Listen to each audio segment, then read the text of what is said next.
Guys, സുഗമർ ജോബ, welcome back to my channel. So ഇന്ന് മോർണിംഗ് എണീറ്റപ്പോൾ ഒരു നല്ലൊരു ക്ലൈമറ്റ് ആയിരുന്നു ഇവിടെ. അത്യാവശ്യം മഞ്ഞില്ല, ഒരു തണുപ്പുണ്ടെങ്കിൽ പോലും അത്ര ഫീൽ ആകാത്തൊരു നല്ല climate. I think spring start ചെയ്തെന്നാണ് തോന്നുന്നത്. മോർണിംഗ് തന്നെ യൂണിവേഴ്സിറ്റിയുടെ നോട്ടിഫിക്കേഷൻ വന്നായിരുന്നു. ഞങ്ങൾക്ക് ഇന്ന് രജിസ്ട്രേഷനാണ്. സോ സബ്ജക്റ്റ് ചൂസ് ചെയ്യുന്നതിൻ്റെ പരിപാടിയിലായിരുന്നു മോർണിംഗ് മൊത്തം.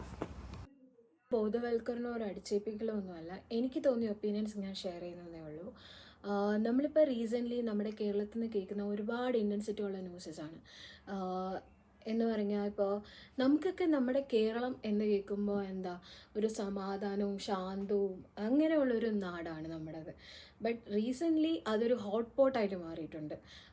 എവിടെ തിരിഞ്ഞാലും കുറേ ഡ്രഗ് ഇഷ്യൂസും ഡ്രഗ് കേസസും അതേപോലെ തന്നെ സ്റ്റുഡൻസിൻ്റെ ഇടയിലുള്ള പ്രശ്നങ്ങൾ, അല്ലെങ്കിൽ മെൻ്റലി അൺസ്റ്റേബിളായിട്ട് ചെയ്യുന്ന കുറേ കാര്യങ്ങൾ, ഇങ്ങനെ ഒരുപാട് ഇഷ്യൂസ് വരുന്നുണ്ട്. So most of the factor എന്ന് പറയുന്നതും മിക്ക കേസസിലും വരുന്നത് ഒരു ഡ്രഗ് ഇഷ്യൂസ് ആയിരിക്കും, അല്ലെങ്കിൽ അവരുടെ മെൻ്റൽ സ്റ്റേറ്റസിലുണ്ടാകുന്ന പ്രോബ്ലംസ്. സോ ഡ്രഗ് ഇഷ്യൂസ് എന്ന് പറയുമ്പോൾ എന്താ, നമ്മളിപ്പോൾ ഡ്രഗ് യൂസ് ചെയ്യുന്ന സമയത്ത് നമ്മുടെ ഒരുപാട് കൺഫ്യൂസ്ഡ് ആവും. സോ നമ്മൾ ആ സമയം ചെയ്യുന്ന എന്താ കാര്യം എന്ന് പോലും അവർ ആലോചിക്കത്തില്ല. ആ ക്രൈമിൽ ഏർപ്പെട്ടതിന് ശേഷം മാത്രമായിരിക്കും അവർക്ക് ആ റിയലൈസേഷൻ പോലും വരുന്നത്. ഇപ്പം എന്താ, ആ സമയം അവർ ഒരു ഹാലൂസിനേറ്റഡ് ഒരു വേറെ എൻവയോൺമെൻറ്റിൽ തന്നെ ആയിരിക്കും. നമ്മൾ ഒരുപാട് പഠിച്ചിട്ടുണ്ട്, നമ്മൾ ഒരുപാട് വായിച്ചിട്ടുണ്ട്, എങ്ങനെയാണ് ഡ്രഗ്സ് ഒരു ഹ്യൂമൻ ബോഡിയിൽ ഇമ്പാക്റ്റ് ചെയ്യുന്നത് നമ്മൾ അറിഞ്ഞിട്ടുണ്ട്. സോ ഈ ബോധവൽക്കരണം നമ്മുടെ കുഞ്ഞുനാളിൽ മുതൽ നമ്മൾ ഈ സ്റ്റുഡൻസിന് കൊടുക്കണം. പ്രത്യേകിച്ചും ഈ സിന്തറ്റിക് ഡ്രഗ്സ് എന്ന് പറയുന്നത് ഒരു ഹെവിലി ഡേഞ്ചറസ് ആയിട്ടുള്ള ഒരു കാര്യമാണ്. അത് ഒരു ഒരു ടൈമിൻ്റെ ഒരു പ്ലഷറിന് വേണ്ടി യൂസ് ചെയ്തിട്ട് ലാസ്റ്റ് അതിൽ അടിമയായി മാറി അവരൊരു ക്രൈമിൽ ഏർപ്പെട്ട് അവരുടെ ഭാവിയെ നശിക്കുന്നതെന്ന് പറഞ്ഞാൽ അത് അവരെ മാത്രമല്ല ബാധിക്കുന്നത്, ബാക്കിയുള്ള ഒരു സമൂഹത്തിനെ അത് മൊത്തത്തിൽ ബാധിക്കുന്നത്. ഇപ്പോൾ തന്നെ റീസെൻ്റ്ലി ഒരു 5 പേരെ ഒരു ചെറുപ്പക്കാരൻ കൊന്നൊരു കേസിൽ പുള്ളിക്കാരന് യാതൊരു പ്രശ്നവുമില്ല. പക്ഷേ ആ ഒരു പ്രോബ്ലം കാരണം എല്ലാവർക്കും ആരെയും ട്രസ്റ്റ് ചെയ്യുന്നത്, ആരെയും ഞാൻ വിശ്വസിക്കേണ്ടത് എന്നൊരു കാര്യത്തിൽ ഭയങ്കരമായിട്ട് കൺഫ്യൂസ്ഡ് ആയി. കാരണം നമ്മളെല്ലാ മനുഷ്യർ അങ്ങോട്ടും ഇങ്ങോട്ടും വേണ്ടൊരു കാര്യമാണ് ട്രസ്റ്റ്. സോ ഈ ട്രസ്റ്റാണ് ഇവിടെ ബ്രേക്ക് ആവുന്നത്. അപ്പോൾ പിന്നെ റീസെൻ്റ്ലി കണ്ട വീഡിയോ എന്ന് പറഞ്ഞാൽ ഒരു സ്റ്റുഡൻറ്റ് വന്നിട്ട് ഫോൺ തിരിച്ചു കൊടുക്കാത്തതിൻ്റെ പേരിൽ പ്രിൻസിപ്പലിൻ്റെ അടുത്ത് കടന്ന് വെല്ലുവിളിക്കുന്നു, പ്രിൻസിപ്പലിനെ കൊല്ലും എന്നൊക്കെ പറയുന്നു. ഇതൊക്കെ ഞാനിപ്പോഴും പഠിച്ചുകൊണ്ടിരിക്കുന്ന ഒരു വ്യക്തിയാണ്. സോ നമ്മൾ ഇതൊക്കെ കാണുമ്പോൾ ഞാനും പഠിച്ച സമയത്ത് ഇങ്ങനെ ഒന്നും നടന്നിട്ട് പോലുമില്ല. ഞങ്ങളൊക്കെ ടീച്ചേഴ്സിനെ നമുക്ക് പേടിയായിരുന്നു. പേടി മാത്രമല്ല, ഒരു ബഹുമാനവും കൂടെ ഉണ്ടായിരുന്നു. അങ്ങനെ ഒരു സമൂഹത്തിൽ നിന്ന് പെട്ടെന്നൊരു ഭയങ്കര ഡ്രാസ്റ്റിക്കൽ ചേഞ്ചാണ് ഇവിടെ ഉണ്ടായിരിക്കുന്നത്. പിന്നെ ഒരു സൊല്യൂഷൻ എന്നൊക്കെ പറഞ്ഞു കഴിഞ്ഞാൽ everything should be started from home എന്നല്ലേ. സോ നമ്മൾ വീട്ടിൽ നിന്ന് തന്നെ ഇത് സ്റ്റാർട്ട് ചെയ്തിട്ടേ കാര്യമുള്ളൂ. വീട്ടിൽ നിന്ന് തന്നെ നമ്മൾ അവർക്ക് അതിൻ്റെ വേണ്ടിയുള്ള അവയർനെസ് കൊടുക്കുക. നമ്മൾ പണ്ട് മുതലേ കണ്ടുവരുന്നത് മാർക്ക് കുറഞ്ഞതിൻ്റെ പേരിൽ പിള്ളേരെ എടുത്തിട്ട് തല്ലും. അതേസമയം നമ്മൾക്ക് ചെയ്യാൻ പറ്റുന്ന കാര്യം എന്താ, മാർക്ക് കുറഞ്ഞതിൻ്റെ പേരിലല്ല, അവരൊരു നല്ല മനുഷ്യനാക്കുക എന്നൊരു കാര്യമാണ് ഫസ്റ്റ് വേണ്ടത്. സോ അവർക്കുണ്ടാവുന്ന കുറേ ക്യാരക്ടർ ചേഞ്ചസ് നമ്മൾ പാരൻസ് തന്നെ കുറേ മനസ്സിലാക്കണം. പിന്നെ ഒരുവിധം നെക്സ്റ്റ് സ്റ്റെപ്പ് എന്ന് പറയുമ്പോൾ സ്കൂൾസാണ്. നമുക്കിപ്പോൾ സ്കൂൾസ് എന്ന് പറഞ്ഞാൽ ഞാൻ പഠിക്കുമ്പോൾ പോലും നമുക്ക് there is no guidelines or there is no classes for this mental health and anything.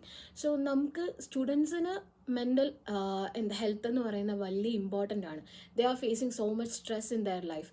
So ഇതെല്ലാം സ്കൂളും മനസ്സിലാക്കേണ്ട ഒരു ഫാക്ടറാണ്. എഡ്യൂക്കേഷൻ സിസ്റ്റവും കൂടെ ഇതിന് ഹെൽപ്പ് ചെയ്താൽ മാത്രമേ അവർക്കൊരു നല്ലൊരു ഫ്യൂച്ചർ, നമ്മുടെ നേഷന് തന്നെ നല്ലൊരു ഫ്യൂച്ചർ ഉണ്ടാകത്തുള്ളൂ. പിന്നെ എനിക്ക് തോന്നിയതെന്ന് പറഞ്ഞാൽ അവർ law should be changed. It should be like the powerful one.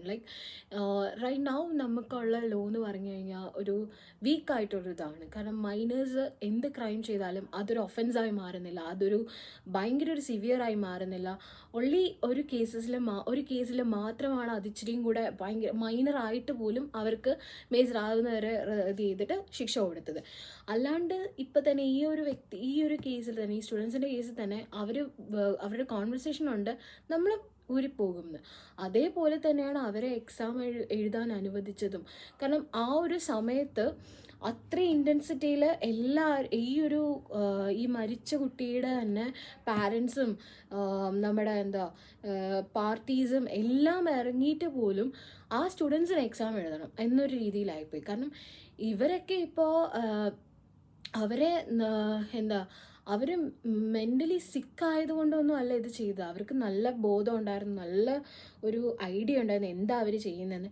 എന്നിട്ട് പോലും ദേ ഫീൽ ലൈക്ക് ഇതൊരു പ്രൗഡ് മൊമെൻ്റ് ആണ്, ഇതൊക്കെ ഞങ്ങൾക്ക് കിട്ടിയൊരു പ്രൗഡാണ് എന്ന രീതിയിൽ അവർ ബിഹേവ് ചെയ്തത്. സോ അവരെല്ലാവരും പേടിക്കുന്ന ഒരു നിയമം വേണം. നിയമത്തിലൊരു ഭയമുണ്ടെങ്കിൽ മാത്രമേ നമ്മുടെ സമൂഹത്തിന് ഇതൊന്നും ചെയ്യാതിരിക്കാനുള്ള ഒരു ഓപ്ഷൻസ് കാണത്തുള്ളൂ.